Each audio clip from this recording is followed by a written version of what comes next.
ఒకే ఒక్క పరీక్ష అది ఒక స్టూడెంట్ భవిష్యత్తును పూర్తిగా మార్చేయగలదు. కాని వేల మంది విద్యార్థులు అదే పరీక్షలో ఫెయిల్ అయ్యే ప్రమాదంలో ఉంటే సరిగ్గా ఈ సమస్యను పరిష్కరించడానికే ప్రభుత్వం ఒక చాలా పెద్ద నిర్ణయం తీసుకుంది. దాని గురించే మనం ఈరోజు చూడబోతున్నాం. 10,000 ఇది కేవలం ఒక నంబర్ కాదు. ఆంధ్రప్రదేశ్లో వాళ్ల జీవితాల్ని మార్చేసే ఒక కీలకమైన పరీక్షలో పాస్ అవ్వలేమేమో అన్న భయంతో ఉన్న విద్యార్థుల సంఖ్య ఇది. ప్రతి సంవత్సరం లక్షలాది మంది విద్యార్థులు ఈ ఎస్ఎస్సి పరీక్షలు రాస్తారు కదా. ఇది వాళ్ల లైఫ్లో ఒక పెద్ద టర్నింగ్ పాయింట్. ప్రభుత్వ స్కూళ్ల నుంచి దాదాపు 3,75,000 మందికి పైగా విద్యార్థులు ఈ పరీక్షలకి ప్రిపేర్ అవుతున్నారు. వాళ్లకి హెల్ప్ చేయడానికే ప్రభుత్వం ఆల్రెడీ ఒక 100 రోజుల యాక్షన్ ప్లాన్ కూడా రన్ చేస్తోంది.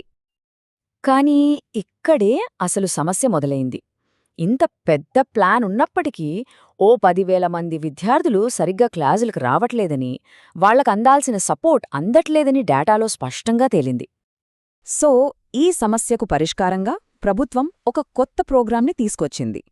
ఈ స్పెసిఫిక్ ప్రాబ్లంని టార్గెట్ చేసే ఒక హై ఇంటెన్సిటీ ఫోకస్డ్ ప్రోగ్రాం. అదే రైజింగ్ స్టార్స్. ఒకసారి ఈ అఫీషియల్ డాక్యుమెంట్ చూడండి. ఇది కేవలం ఒక సూచన కాదు, ఇది ఒక డైరెక్ట్ ఆర్డర్. దీన్ని బట్టే అర్థం చేసుకోవచ్చు ప్రభుత్వం ఈ విషయాన్ని ఎంత సీరియస్గా తీసుకుందో. అసలు ఏంటి రైజింగ్ స్టార్స్ క్యాంప్ అంటే? సింపుల్గా చెప్పాలంటే ఇది 2026 ఫిబ్రవరి 9 నుంచి మార్చి 10 వరకు, అంటే కరెక్ట్గా 30 రోజుల పాటు జరిగే ఒక full time residential academic program. దీని ఒకే ఒక లక్ష్యం ఈ విద్యార్థులు ఎస్ఎస్సి పరీక్షల్లో పాస్ అవ్వాలి, అంతే. మరి ఈ క్యాంప్కి ఎవరిని సెలెక్ట్ చేస్తారు? ముఖ్యంగా సి, డి గ్రేడ్లు వస్తున్న విద్యార్థులు, ఇంకా ఆ 100 రోజుల ప్లాన్కి సరిగ్గా అటెండ్ అవ్వని వాళ్ళు.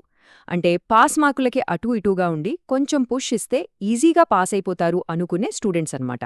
ఈ సెలక్షన్ అంతా కూడా పక్కా అకాడమిక్ డేటాబేస్ మీదే జరుగుతుంది. అంతేకాదు, పిల్లల్ని పంపించమని వాళ్ల పేరెంట్స్ని కూడా మోటివేట్ చేస్తారు. సరే, ప్రోగ్రాం ఎందుకో తెలిసింది. మరి అది ఎలా నడుస్తుంది? ఈ క్యాంపుల్లో ఒక స్టూడెంట్ లైఫ్ అసలెలా ఉంటుంది? ఈ షెడ్యూల్ చూడండి ఒకసారి. ఉదయం నిద్ర లేచినప్పట్నుంచి రాత్రి పడుకునేదాకా ప్రతి నిమిషం పక్కగా ప్లాన్ చేసేశారు. ఇది చూస్తుంటేనే అర్థమవుతోంది అక్కడ ఎంత స్ట్రిక్ట్గా, డిసిప్లిన్డ్గా ఉంటుందో.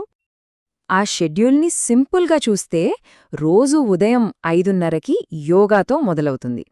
ఆ తర్వాత ఒకదాని తర్వాత ఒకటి స్టడీ సెషన్స్, మధ్యలో చిన్న చిన్న బ్రేక్స్, ఈవినింగ్ కాసేపు స్పోర్ట్స్, మళ్లీ సాయంత్రం స్టడీ అవర్స్, రాత్రి 10 గంటలకి లైట్స్ ఆఫ్.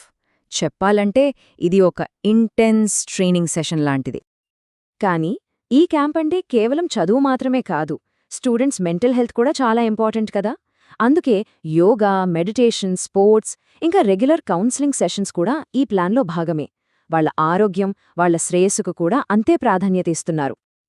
ఇప్పుడు మనం ఈ క్యాంప్ సక్సెస్ వెనుకున్న అసలైన సీక్రెట్కి వద్దాం. అదేంటంటే ప్రతి సబ్జెక్ట్కి స్టూడెంట్స్కి ఇచ్చే చాలా స్పెసిఫిక్ స్ట్రాటజీ అన్నమాట. ఇది కేవలం కష్టపడి చదవడం కాదు, స్మార్ట్గా చదవడం. ఒక ఉదాహరణగా మ్యాథ్స్ తీసుకుందాం. సిలబస్ మొత్తం చదవమని చెప్పకుండా కేవలం 6 ముఖ్యమైన చాప్టర్ల మీద ఫోకస్ చేయమంటున్నారు. ఈ 6 నుంచే సులభంగా 61 మార్కులు వస్తాయట. పాస్ అవ్వడానికి ఇది చాలా చాలా తెలివైన స్ట్రాటజీ కదా.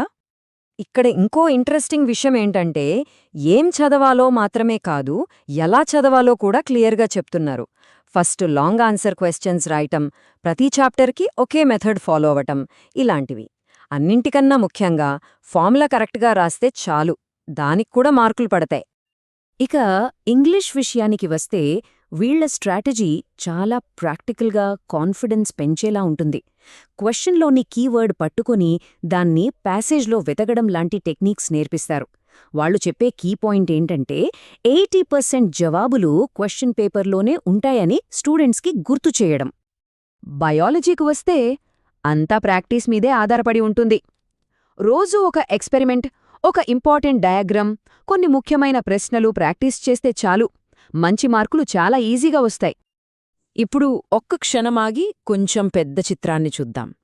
ఈ కార్యక్రమాన్ని రియాలిటీలోకి తీసుకురావడానికి ఎంత పెద్ద అడ్మినిస్ట్రేటివ్, లాజిస్టికల్ సిస్టమ్ అవసరమో ఆలోచిద్దాం. ఇది అస్సలు చిన్న విషయం కాదు. ఈ ప్రోగ్రాం సక్సెస్ అవ్వాలంటే కేవలం టీచర్లు, స్టూడెంట్స్ మాత్రమే కాదు, పై అధికారుల పాత్ర కూడా చాలా కీలకం. జిల్లా స్థాయి నుంచి రాష్ట్ర స్థాయి వరకు ప్రతి ఒక్క అధికారికి నిర్దిష్టమైన బాధ్యతలు అప్పగించారు.